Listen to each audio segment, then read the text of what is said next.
Hi, my name is Gypsy Wana, and welcome back to CHE 411. This is our weekly program where we provide different topics about health. And for November, we've been talking about diabetes. Today, with me is Audrey German and Linda Obego Nicolai. Say hi. Since I mess up on the names all the time. So today we're going to talk about the different types of diabetes. So I guess Linda, you know what one type of diabetes is? Just gestational diabetes.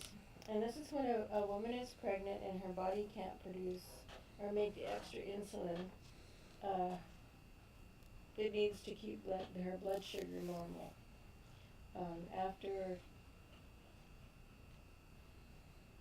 her chances of developing type 2 diabetes later on are even higher, but after the baby's born, the glucose levels return to normal.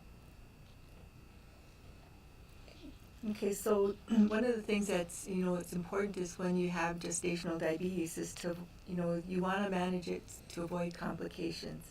Some of the things that can happen when you have gestational diabetes is that your baby may be larger, like 9 pounds or more. Premature birth, they might go into respiratory distress. They have low blood sugar after the birth because their own insulin level is too high. And babies and mothers with gestational diabetes are at higher risk of developing type 2 diabetes later on in life. So if it goes untreated, it can result in the baby's death either before or shortly after giving birth. So it's pretty serious Wow. to have gestational diabetes. Okay. So I don't know a lot about gestational diabetes, but basically what it is a woman develops diabetes after she becomes pregnant because the body can't make the extra stuff it needs to control that sugar. Okay.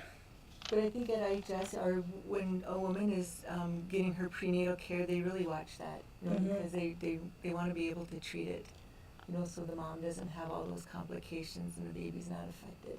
So how do they do that? Do you know? Is it that when I remember I had to drink some really sweet orange stuff once. And just taking, just doing the screenings, whenever they go into their appointment. Oh yeah. Okay. All right. Let me see. There's another one. Can you tell us about type 1 a little bit? So another type of diabetes is type 1. We hear a lot about type 2 because most people are type 2 diabetic, but type 1 diabetes, that used to be called juvenile diabetes. But this is when the body or the pancreas, it doesn't create any insulin at all. And insulin is what helps control our blood sugar in our body. So people with type 1 diabetes, they have to take insulin every day. I was just talking with someone the other day, and they right now are fairly new diabetic, and they're younger, and they're taking insulin shots twice a day, and that's just to manage their blood sugars.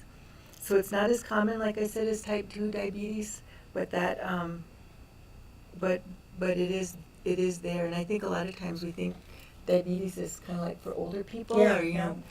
People that might have other health issues, but it really is something that we see in our probably mostly the younger people, and that's probably why they call it juvenile diabetes.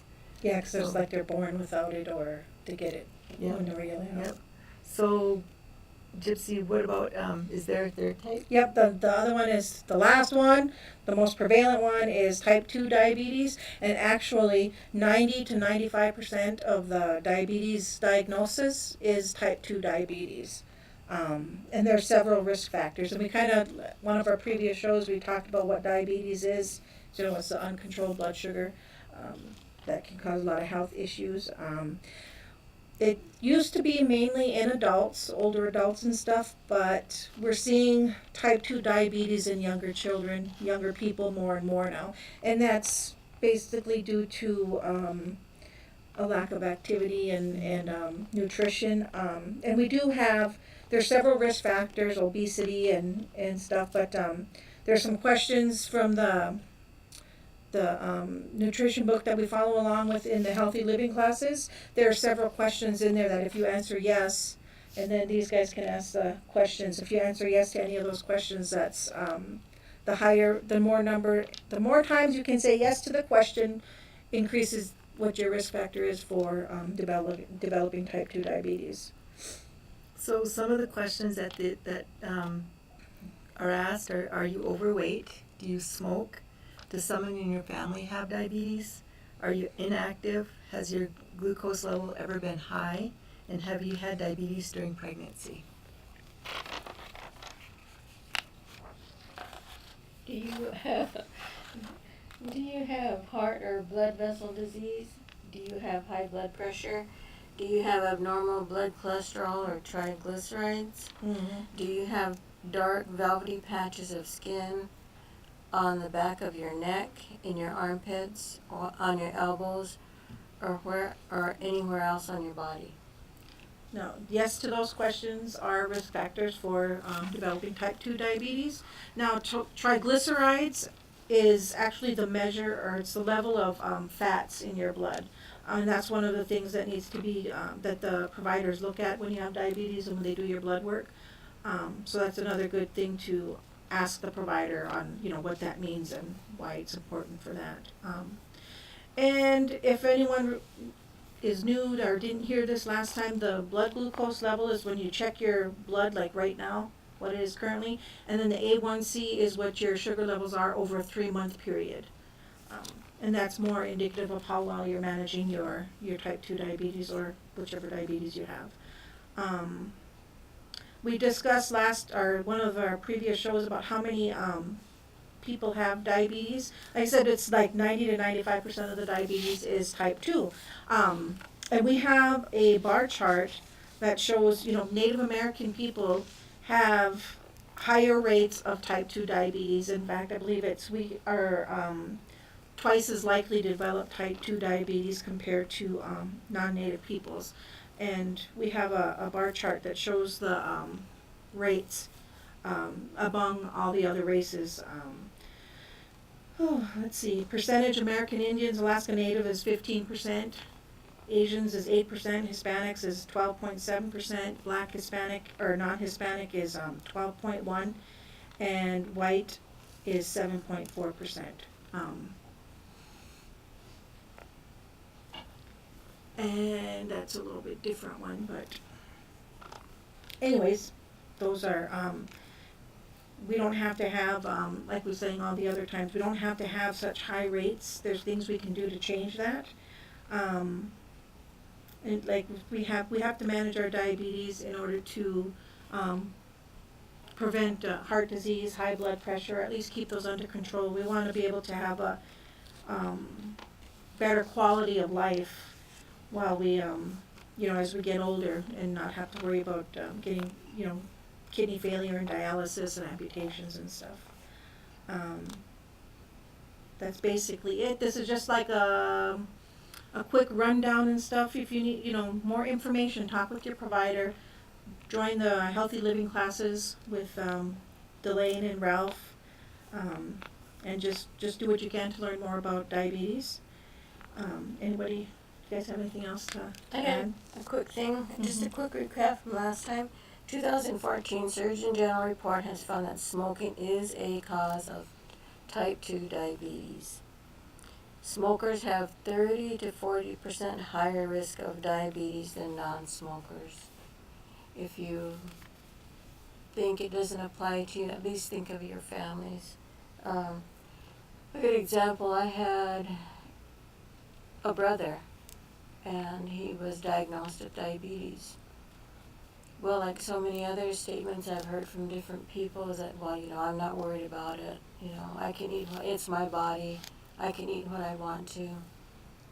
He now has lost the bottom parts of both his legs because of diabetes.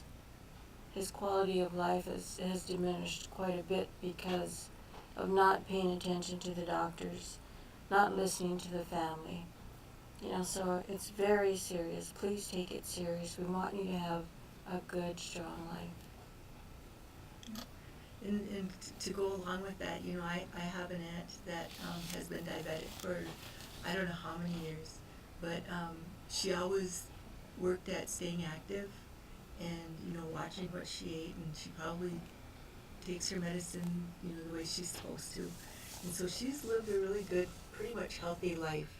And she's older now, And I think if she could say anything, she would say, you know, that you can manage your diabetes. Mm-hmm. You know, by managing it, by, you know, making sure you check your blood sugars and eating the best you can. I know we don't always eat like 100% of the time, but if we could manage to at least, you know, make every effort to eat right, you know, eat the foods that are going to make us healthy, you know, most of the time. I think that's important, to be active. You know, and that's for me, my incentive for being active is on both my mom and my dad, you know, were diabetic on their side, had a lot of diabetes. And so for me, I really, I always remember, I have to say, I always remember this. And this young man worked at the Diabetes Prevention Center, and someone had asked him, you know, isn't it hard to do all that to you know, try to eat right and to exercise, you know, and he said, living with diabetes is hard. Yeah. And I think that's it. You know, you have either you do this and work towards managing your diabetes, or you know, you don't. You know, and there's I guess the health consequences of that, of not managing it. And so, you know, we really, and I think Gypsy said it, you know, to be really educated about it. You know, that's the most important thing in managing anything, is to be very educated, learn all you can, and there's people that want to help you. You know, and so I think it's very important, you know, that if you do have type 2 diabetes and you are working at it and you're working on management, that you have a support system. Somebody to, you know, to work out with or talk with, eat with, whatever. I recall when I had, when I was first diagnosed, I did a lot to make changes, and you know, I worked up to exercising, you know, almost every day. I was really watching what I ate, and maybe after a year and a half or so, I don't know what happened. People weren't around no more, and everyone else was gone, done now. The program I was in was over, and I remember thinking one day, like, this is too hard. That's what my brain had just said, this is just too hard, and I ended up quitting. I stopped everything, and so I'm like, well, you know, I'll get started again next week or whatever. But anyways, point is, I kind of like, what do you say, fell off the wagon, and so I gained the weight back, and my A1C is slowly climbing. It's not outrageous yet, but I'm starting with fitness center again to get back on track. I know on the CHE website, which is what Gypsy maintains, she did ask for stories of people who are diabetic and their success stories. And that would fall into that category of having that support group for each other.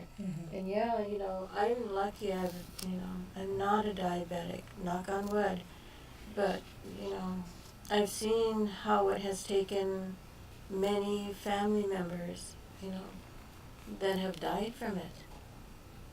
And it didn't have to happen. It didn't have to be that way. But, you know, yeah, those success stories would be valuable to help others, you know, stay on track. A support group, a support system, because we need it. It's not easy. You know, I try. I can say I try, but it's so hard to know what to buy all the time, to read the labels, you know. But it helps when you get stuff from the fitness center as a guide, you know. So it's all connecting, it's all helping, and we need to depend on each other. Okay.